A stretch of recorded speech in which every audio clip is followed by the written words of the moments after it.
Gimiau 87 metų, gegužės 3 dieną, ankstyvą rytą, Plungėje. Turiu tėtį, mamą, turiu brolį. Broliui 16 metų. Tėtis ir mama irgi labai gražūs ir jauni. Muziką klausydavausi jau 3 metų, 4 metukų būdamas, jau nusivežiau į Nazaret koncertą į Kauną. Jis jau žinojo dainas, jau dainavo. Animals ten traukė. Norėjau tokį vaiką kažkaip tokiu, kad jį kažkas matytų, kažkaip į darželį einant jau. Auskarai ten nusivežiau, aš pats jau asmeniškai, ne mama, Auskarą įkalėjau į ausį. Nu, tokiam stiliuje, nežinau.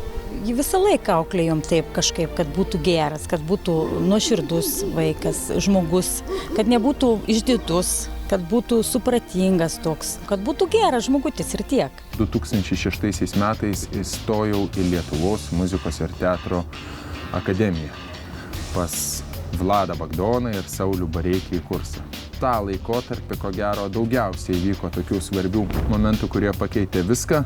2009-aisiais susipažinau su savo žmona, dabartinė, per gražų atsitiktinumą. Pirmą kartą, kai pamačiau Mantą, pagalvojau, kad kas tu toks? Iš kur čia dabar toks atsiradai, pasiskėlęs, arogantiškas, labai iššaukiantis į save atkreipiantis dėmesį, kur visą laiką, kur tas iš vienos kompanijos, kur garsiausiai juokiasi. Ir visą laiką atkreipi į tokį dėmesį. Darbo dėka ir vienos fotosesijos dėka. Jisai pasikvietė mane išgerti vyno. Nežinau, kas man tada atsitiko. Aš sutikau. Tada aš supratau, kad aš be šito žmogaus nebeįsivaizduoju savo gyvenimo. Gera buvo. Na ką, ir 2011 metais taip pat buvo be galo svarbus metai, nes susituokėm pagaliau ir sužinom, kad laukiamės 3 šeimos nario. Ir dabar esam didžiuliai euforijoje šiuo metu. Jau. Dabar aktoriaus Manto Stonkaus dienotvarkė įtempta.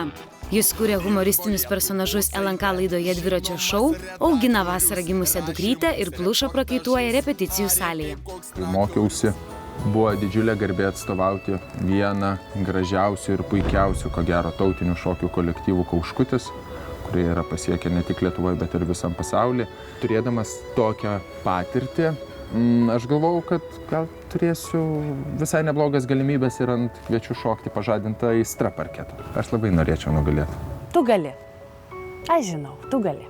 Nu, Mantėlį, laukam, stenkės, laukam gerų rezultatų, pavaryk normaliai. Šaunuolis tu mano, sėkmės tau.